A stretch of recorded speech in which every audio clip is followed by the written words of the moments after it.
Firebird is a converted Bolliger Mabillard floorless roller coaster at Six Flags America. It stands 100 feet tall, has 2,900 feet of track, reaches a top speed of 55 miles per hour, and has two inversions, a vertical loop and a corkscrew. This coaster originally opened at Six Flags Great America, where it was known as Iron Wolf, before being relocated to Six Flags America in 2012. From 2012 to 2018, Firebird operated as a stand-up roller coaster called Apocalypse. This roller coaster has a couple of great moments and some not so great moments. This is our full-length, in-depth review of Firebird and our comments about what you can expect if or when you go to Six Flags America to ride this coaster. Now, let's get into the review. Firebird is currently a Bolliger and Mabillard floorless roller coaster at Six Flags America, though it did not originally open as one. It originally opened at Six Flags Great America in Gurnee, Illinois as Iron Wolf, and it was a stand-up roller coaster. It was also Bolliger and Mabillard's first roller coaster. Iron Wolf operated at Six Flags Great America until 2011, after which it was relocated to Six Flags America, where it opened in 2012 under the name Apocalypse. The ride would retain its stand-up trains until 2018. For the 2019 season, Apocalypse would be converted into a floorless roller coaster and receive a new name, Firebird. It would also lose much of its Apocalypse theming, though the park kept the ride's fire effect. Firebird is located in the Chesapeake section of Six Flags America, essentially right in the middle of the park. To get to the ride from the park's main entrance, you simply walk down Main Street, take a left and walk past Shipwreck Falls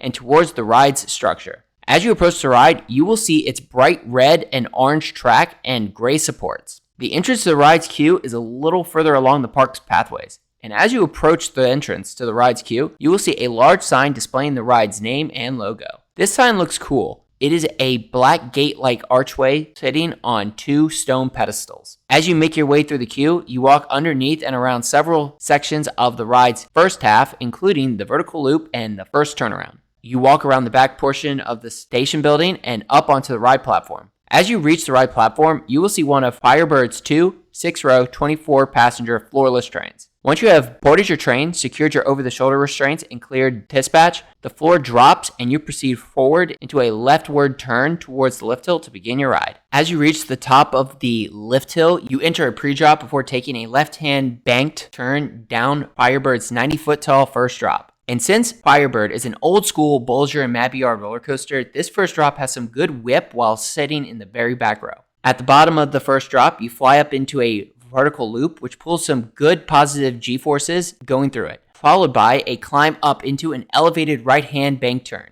As you come off that elevated turn, you bank towards the left down into an upwards left-hand banked helix, which is a fairly forceful moment. You reach the top of that helix and glide over a short section of straight track, which really just feels like it should be a mid-course brake run without the brakes. You take a rightward banking dive off that section of straight track, which gives a nice pop of airtime for those sitting in the very back row, before flying up into Firebird's corkscrew.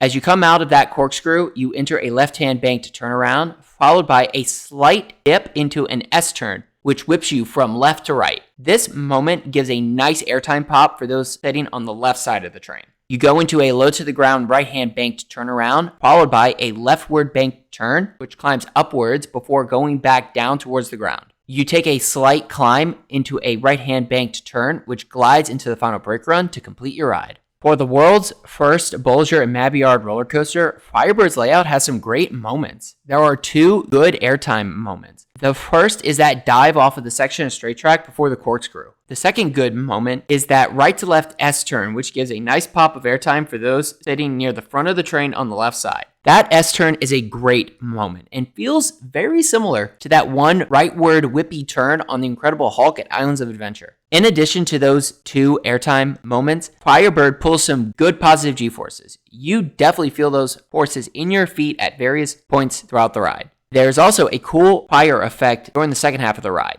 While it has some good moments, Firebird's biggest problem is that it is rough. The train shuffles throughout the ride, which can definitely cause some headbanging with the over-the-shoulder restraints. Even if you manage to avoid hitting your head on the restraints, you may likely still come off of the ride with a slight headache, especially if you are sitting in the very back row. While the back row on 1990s Bolliger and Mabillard looping coasters tend to offer the best, more intense overall ride experience, just look at Kumba at Busch Gardens Tampa, Hulk, or even any 1990s invert. Firebird's roughness definitely overshadows the ride's forces and makes its back row ride much less enjoyable. The front row ride is much smoother, though you can still feel the track's roughness. That said, you can better appreciate Firebird's forces while sitting towards the front of the train, since the trains are only 6 rows instead of the typical 8 rows on larger Bolliger Mabillard loopers. As a floorless coaster, Firebird is a decent roller coaster with some nice moments. Overall, it is a general improvement from the stand-up ride experience on Apocalypse. We actually got to ride Apocalypse before the conversion, and the ride experience was not terrible. The one thing that stands out the most about the original Bolliger and Mabillard stand-up roller coasters is that the layouts are actually not bad at all. They have some great moments, including quick airtime pops and nice forces. What typically held back many of those coasters was the stand-up riding position itself. While the layouts themselves are good, the stand-up riding position can be uncomfortable at times. So, Firebird's conversion from a stand-up to a floorless helped in better showcasing the ride's forces, which is a pro, yet Firebird's largest downsides are its age and the fact that it was relocated and later converted into a floorless. Is this coaster worth riding before it closes for good?